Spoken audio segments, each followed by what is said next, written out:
Hey, I said your boy and Crobobia. Only different people we are seeing. Only a come. Only a ball might be a home by. If you take or any Debbie, you say your knee. If you take and Abraham, you know, I say that for. A division Israel,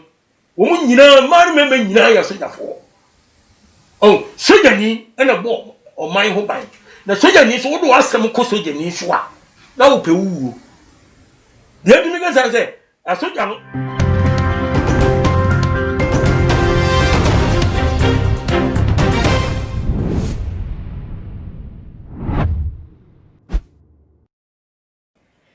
Akwa back too much GH if you so we did an ama owusana eduba ye training issues a AC ewo my god muno me de epestumo ewo ye fide so nti jebre neti enne ensem no emu ebi na busa for meka ya entrata menti ko ase bi ema no so ewo kwa Kasoa domi abra obuom constituency no emu na nti anya ene se eye asoja for mema mienu nkofo no mo sa pote mo no mo abomo modern abro mata say wo mo krampa wo hu ye wo sheda nshom ensu ye just say o me beyond recognition na no na ene day news for APF ho e ba che say asoja for wo mo number 600 ye deploy mo say wo mo enko ho say ye bebe yo ebeba e wo mantem wo ne bitafo me ka me kire wo a free time I yearn into a ebeto ja soldier for ye tese wo makopie mu hodom no wo mo ete domi abra obom be se efa na ira efikro ni mu na ebiem so no MP a woda eye ekro no ano tese ono na ye the member of parliament for domi abra obom constituency Mrs Sophia Karen Akuaku ono so waira ye hu na kira kwa ne busafo mi twam ho ba me ba ensem we enchire mu me de beso of our work is that you give warning shot. When they stop, then the leader and our leader will sit down and talk. But this one didn't happen like that. They came to us, come and attack us, say that we came here voluntarily. We didn't come here by assignment. We are not soldiers. Master, as I'm telling you, I'm a soldier. I'm a soldier. I can show you my ID card. Your name and your command. I'm Master Ado Clement. I'm in headquarters. Anything more? Because I'm not doing criminal work. What I'm doing is illegal work. So you can send me to wherever you want to send me, you can send me. My major concern is that the people didn't ask anything. The leader didn't ask a person to find out what am I doing? Am I a criminal or what? I came here on my own. They didn't ask. What they do is that they just keep on beating me. Meanwhile, the leader came there and we informed him that we are not criminals. We didn't come there illegal. So if you have anything, exercise patient, lead us to the chief or wherever you lead us, then you continue. But they met us on the way and started beating us. Me, as you are beating me, I've not done anything wrong. So why is the chief? Why the Bonahire was there. He was there with the chief at the town. No, I mean right now, where is he? What I'm saying is that the moment you see the mob coming, He ran away. He and the other man there, what's the name? Jassy. He and Jassy, all of them leave. I don't know where they pass. So your land is here. Your ID card. Me no mo akwa ba biem eba too much GH. Ejuma kwa so ya say my DH day Ebremo Mama Juliet Ventures. Mama Juliet etonton kitchen appliances, bedroom and living room and one see ehonyama na Mama Juliet wo ton ninti ni boso da fon pepenti wo to a no why rest assured say asembia eni echi. Nti fan number no e wase ho. Anase penetra kwan ewo Abekala Pass na wonhwe na me kaneta no ebiem so me kanfo niche roofing for so eje amao niche roofing for ebodan to madan no edimu e madan no eyefe e madan no ehye ni wura enyunyam e ma ni wura kraboneti bi bona baso ka se wabobra nti fa niche roofing for number no e wase ho na frɛ wo mo na wo mu nsiesie wodan eso emfa emao Winners Aluminium Limited for so ya say wo mo so aluminium works say glass works Obeson use slide doors and slide windows, glass roofers and say wo office mu we say mu obeson divided into sectors and a showcase been put na obeson wonye ewo new boutique abia obetimi alpha Winners Aluminium for one number no ma yejuma hote ejuma shronko e de ama unya sembia enka ewuchire winners de womo mra no say womo eye number 1 na me kan sanu mebu ye me guest ene dey our bedroom me eye Apostle Ajiman Prempe awada asafanidi the Bible Church of God 7 days Kasoa Junction and asafri ewo Apostle Makwaba ya ena Apostle Biaboko oh me mama Onyankopon ebo oni Kristo adomo nti me ho ye pa ede ba dia si Apostle na wonso ye na me ayi ba do me so me da so me ayi wa do mpa mu ewe mu hodom no Kasoa ho no mani bra ba ho endrada asoja phobia te se asase bi humanso esoro wo Kasoa do me abra obuom ewe mu ate se eye mantemofo no ebi ani ahemfo no na ekon asase no ahemfo no ana ohene no a na te se ono pre asase no no esuma asoja fo no se nko hwe eho no ma asem nkama no eno ana womo so moti mantem woni langas fo bi so omodo mu ji mu ate se womo ebro asoja fo ya ma te se womo ni nia paipai enya asem ketwa ho mo Japan asra mo a otumi se bro no de womo di pa na no na de chi ye se asoja fo 600 akopie mu ewo ho ate se 600 na ama enkofo a womo etisa ebotimo no mapetu ayira ama MP so wayira ye hwe no kra ye hunu MP na nyan ye hunu nti betima kase wodwane nti ade we bi so wodi bisa asem we de ade ye kai se enche bia eye enche mi enseni bibi sei esi ewo dintra obuase ebra eye ye mampeni she se soja fon ko ho galamse ye tutu ho mo hwe omko pe ho asem enka na se ahon bible bi a ombo ho no na nam so ma eye captain Mahama enkofo bi esusu so ye krofo ma ye brim no bu na te se dan owuo ma papa ifrim ya ga na ha obi aka bi no e ma te se soja 40 gu kro no mu adechien no ma nkrom ofo ni ayira ma ne edi krampo ya sese di no the apostle ewo eye domi abla obom no eno so ne kwan so anu no yo ozu a edi kan nyame nhira one aduma yefo nyina mama sundwie amen ontwere mu din won kwan mam amen owrade mu am asase so amen yes oduma mu bia nsanka amen ahefo nso omunti ne ye aduma yi eni atiefo no nyankopon hya obia na gi tuma gi echidie tambia mutamra ya no kre on na antifo me yire me ma ni na amanfo a mo hwe ye nyina na owrade nhyehyira obia yo ozu a on asam no obusa me no de asam kase pa na ani enyan na nipa ensuru nyame ene nipa enfere ade endiame on se asojafo na me kabisa ofo afoforo na de kwasojafo so a he asojafo ye nkrofo bi a omo ye different people wo wiase omo na ekon omo na bo man bi aho ban fitete ohini David sojani fitete ni nyina na Abraham ni nyina ya sojafo edibe si na Israel mu wo nyina mar meme nyina ya sojafo sojani na bo o man ho ban na sojani so wo asem ko sojani so a na wo pewuwo de bi mi ga say asoja no kanitete na aposifo ni ho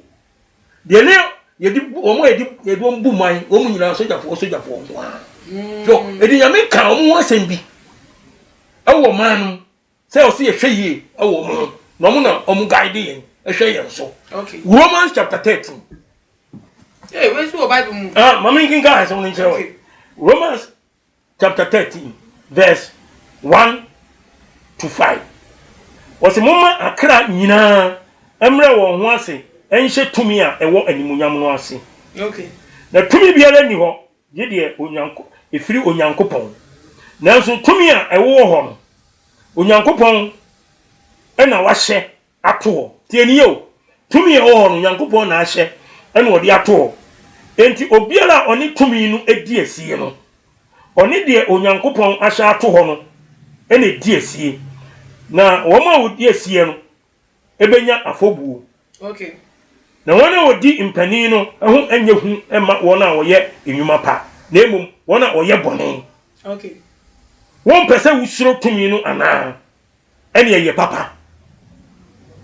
Swati. Mate. Eni ye papa. Na wanya won ho ayeyie. Efiri se, wo ye Nyankopon asomfo ema wuyi oyo. Na se, wo ye bone a suro. Na won kura afuna no kwa. Na wo ye Nyankopon asomfo a otowere e di abufuo ba de o ye bone no so. So, Samuel Paul ka ayi trokonko no Nyankopon nam Paul so kan na police ni ho. He is talking about soldiers any to me a wo mo asase o so omu nkuta afana no kwa kane no mu di sekan e na hye wo mu di hye wo okay and then him die na ba enti na tuo wo so enti sa wo pese wo pese usuro tumi no dia wo pese usuro soldier fo no a ye papa oye papa oni soja fo ni asem wonu o mamu penfo ni ayi o friends ayi opposite fo ni asem na so ye kwane dia o so obi an o mu di asie no benya afobu so edi sa soja no every tete ene bae na se wote ho na soja ni aba ho a ka won se nipa na wo ba wa amanu kwawo ya soma no ene o be hwema asem aba won se asase bi asase wa ene obi akohunu penimfo se man so twen bi aba awo asase bi nti mami asojafo na yenko guide ho anase yenko hwe ho okay ene o maba ene asojafo no ba ene se wo ubuofu na o ti se de kwa na o se o calm down so calm down ene wo story ti asojafo no ene a gang of people bi mob for ngba nza na mo gada no so mu no biri mo soja fo no ama bie prepra awu ka usi mo jani adi nyina ene namu na se ko mu wu so so ene nyame adom mo mamu onu mo ko report ene so mo de o mo so asoma 600 soldiers e dia ba Kasoa from ho na o kan me bo ana no credit eni o mo ba de no me eti so mu ni pa ko na wo yes ade no eti mu a mo nyina wo ye bemmo ana se oba me ga se oba mpo de on timi yesa na ememma pa se mabu no wo ho de me ka che o se wo ya kokora no a ye be chew ye so mu zo a hwe be hwo no wo nu so ma me wo ba kai e da wo ma me do ba wi ase wo ma me yin se wo wo I'll post the video. You go away. So, Defense Minister Babontin Abekasa na ne kase mo say mrante no yes soja fo mienu na yabo mu no na wo mu ewo akode ewo mu ho pa ana ko metimi eyi akode ne ko mu ka se omu defend omu se na mejo mahamade ne ko ye no no tuotu wonu ate so obogu wie mu te ka opam omu amantie no a wan bo bibie to no ko mu so ye se ko mu yo ba dwen se ko metutu anka engo 400 de nke bi be kofo ko nipa be wu pa na so omen yi akode na anko nti sa inyama na ekoso no se amafo na ntu omo hofo a omo ma sa de ne repeat biem omo asoja fo beto omo hofo yom te o ka de akosi se atoso mienu nti se de beto so miensa ne de asoja fo womo empene kwa nti se womo akode womo nti se enipa bom so a womo ntu show omo so na se omo so mu yi so makode na unse akwe se obo bi ho ba me bi se ne ye obo bi ho ban na de obo no ho ban no so sa ba wo se wo so mo ho ban na different de ho se so jeni se ayi o friends ayi so ye ni oba se o the peace na eba Matthew chapter 5 no Christ aka wo se inshira ne akatafo na wona osura hini no aye won bia omo ba se e ba pata so ya ni nko ba bi ana police ni nko ba bi se okoko akokunkum nipa okoburu nipa enye wo ma dwene no so ti ase na wona dwene ne se obehwa masumdua eden aba ho ena hu nipa no bawia asomdwe amana ba no wo sori tia no se eburo no mo bo no senga nyanya me na be mu a ke wu no mewu on committee ma bo mo ko ena soja ni bia so okọ ba bia na ni tuo de wa prepare e won ho ni defense de on fa ni agoro e de o mo so no mo tutuo no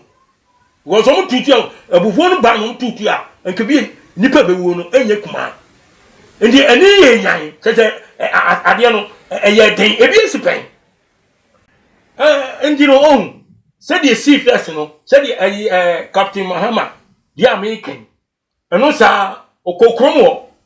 vo mema esori tia no aburu mu ko ama minister what the sansem no in reference e dia kire se bisi biemu a yenza na bisa me se bisi biemu a de besia no enye papa nti na je Ghana for say ehwe yie e wa soja for na police for omo na omo boy ho ban omo na boy oman ho ban omo na boy ade ti na se BBC na soja ni ba ana police ni ba na Ghana for mutimi sorry tia na omo kontokwa epirepire bi kum bi no onu ama eya sem ya sefimo yese omo di enipa soja for 600 ababegu Kasoa area ho no so meme ho munyane ade ti na mudwane munyina wa de se first no o se o mu ko mu chiri ni pan bebre de koi e ko bro o mu ye ni nyina social media hwe TV so ne ade bro o mu ankaza hu say yes ya bro o mu the same thing and ni pass so ya go say something enye ne o mu anchiri ni pakura nya be 20 oh and ama se ye so mu ne de udru baras wo se de me kan wa ubanu hu se ma me wo ma e be wiase wo papa wo ma be wiase ndi asojafo de ye mfomu ni aguro asojafo enti no sankrofo yi nyamde ni nukure wo ma anya de nkrofo no mrantie ni mpani mema na ho no wo ma anya de kura ndi asojafo no buafu enti omo so punishment bi o bi an be masa akromu ofo so enam di ka ko tu cheo oba aburu mi se asojafo no kane no mo o se nyankopon na di o mo si wo so enti obi an o mo di esie no ni nyankopon e na edi esie na omu nkuta afuna no kwa se ka no enkuta mo tuo no nkura mo kwa omu di fe se babra kansa na na omu di e defend o mo ho enti o se woji ji soja ni bi no boat okumu a kan nkura ni ese soja ni kwa eku na otua aban sika 1 cd no otua maban enu anu okun free hede e koso o mayimu ama wo di asem we e kwa dwinjini mu a enti ase be de wo a police bo so mbre bi wo bati na police bo so enkofo no makoko bi kwa timi ko police station e ko scatter ho nyina oh de so wo mu bo mu ni aso no mo se ahye o mo ka asaka wo omu sa ahye o mo ka asaka o mo sa ahye o mo ka asaka oh wa he na o man kwa ye ko ni se ni e o se president o na ye commander in chief of Ghana Armed Forces including police president bia sa asoja ni police bo nyina no e hye wo nsem enti aban emfani na nsi hom na on fa messages bi mu kwam na oman nipa nsuo na tumi na wo oman mu no ye nsuo tumi no na apostle we de me mo kakra kan na ga obi kra hu so de ni kra pa kan na ye ma hye no go osuro se de ade na asese ade ase de se ehu no efi nipa ni so a de si a ye tete ensem bi se a ya TV oh amam da sepa nya mi hira o se ene nipa ya be wi ase na sorobo akwafo no pa che se sen sorobo akwa no kire se obi a yetunufu a onfa o ka sam che na wontie di o pen o ye onfa bibi enye hu onu de na bi ni nyansa ne nam yeso ye sorobo akwa okay se wa soro amana broso eze Ghana body akoye no no okay enti obi a eni se soja for de ye hu bien ni se soja ni de e fa ni agoro say they respect ma wo mo obi so wa here on fa respect ne ma wo nya bi na esi se ko mu bu ade a eno musro tumi na di yanso no a ese tumi di yaso ya NPP aban meboa enukre ese o ti se dia wo ya NDC ni kura ana ya PPP ni ana ya whatever also the respect man government na odi yaso no because the Bible have stated it here Bible not stated say yemu omo yen suro omo na tumi na di yaso no yemfa ombrase ene omo nta na wo be se usuro tumi ni dia wo be se usuro omo a ene ya papa so ya papa dia asem bi eni ho na so ya boni dia aboni wonti mo ho ebe se be twi ni pa na so so dia se abaso e boni ni pa ni mu ade yo yate fa won se me twato etudwa nefa wo number e ka to aso yo matimi da se mami Owusua apostle ishan kan se o atwema betena ishan kan na ya twhwe nyame asem be koso dia me sre Ghana for asem we bi asipen okay ewo Ghana 1982 omna jeje gba second time no PNDC time na meken okay me kanam dia bonpo asori bi e friend no the Lord is my shepherd church no kuma se asukwa ni wa me extension so the time na revolution ni wom ne kuma si rose nye okowo se omo komo stop asori ya krana road na lead to kuma si so stadium anya omo feri port holes no omo anye so ya ni ko second time a asori man to se no so etwenity a ato se no so brono kumo no to asori dem no ye so ja pani pa no ye major esa ye doctor o so ja mu won bonu ku ekun no to asori dem Christopher no Christopher okay so ndi ni mabwachiro no prophet ni friend odifo asare na no e dem kunu to na bodyguard ni tu car e no call report to ye na sa area ho nyina obi ana obi adwane o mo duru ha no mo di ja to so da nu no mo hye no mo chichiri ni pa bebre ti ni ade kye Monday odifo mi dwane ko share ba bi ti se teko o mo duedue mu a ko kire no to mo ko kire sa na once won kra o na kuma si kajetia aho no mo kire no a mo de no ko ni kokun no to wo o mo kun no to kajetia e di sofo no so e di jagu no so sie no e no mo tam no ko to bora so bora bi wo bra bo me ko ahimfie manhia area o no bora kese bi wo o mo de no ko to wo so na ade si kuma so o mo kire ni pa bebre e panish amanfo ya so ya fo ye kuma se at that time 7th February 1982 and a incident no happen here e see wo kuma se enti me two kind of for say aso ya fo de enti na me sha asem say wo fo afufura e fa nko soja ni so e fa nko soja ni so e fa nko police ni so okay ma fa nko aban ni paso na twa ho yi Ghana fo muma wo nsi bio esem emabunu ye de ya mpanivo na mo de mo ya mabunu mo ho oden enti wo ho oden sa de ya wo ntimi ni soja ni nko na mtimi ni soja ni no mienu no emse na nkofo no dos pa no mo te shombo mo prepare ho muma bi nsi bio ye se ni ya che bi wo bo innocent person ya do ano e de ne ko se dubo ye dire wo mo e buru nipa ho mo do ni ko hu a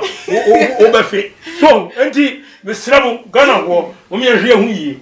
na ya tete abetie no na ne cha no enti me sramu me dima no be sia na e di akira e be ka bibiri nso kakra e banivo se dro baji nipa e ya trema kakra makan e futu kakra mamai me sramu onwene ho e Apostle Adma Prempe and a Martin Canon. The number ni 0544 262614 0544 262614 and a 020 70 211 020 70 200 and a 11. Madam say Yankupon shall be biara. What here no affair? Asundwe ni kabia ise awurade mfa no mu o Yesu Kristo di mu amen. Amen. Everything for Apostle Ajiman Pempe and a day so no. What do me? I mean, Eddie shatters, he didn't come off fair. Was no. Also, I didn't try. I thank when I don't want to say with me. Eddie, I too jar. Too much age. Comment section. What more than so I follow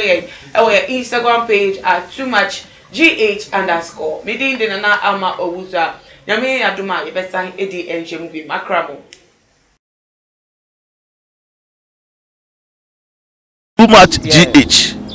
Many have come and many have gone, but you are a great Kankambuka ability, worth being beheld by every optical nerves. That saith the papacy. Keep watching Too Much GH, and you get the best of entertainment, the best of everything you want. My name is Ohima One. Keep watching Too Much GH. It's the best. Keep watching Too Much GH.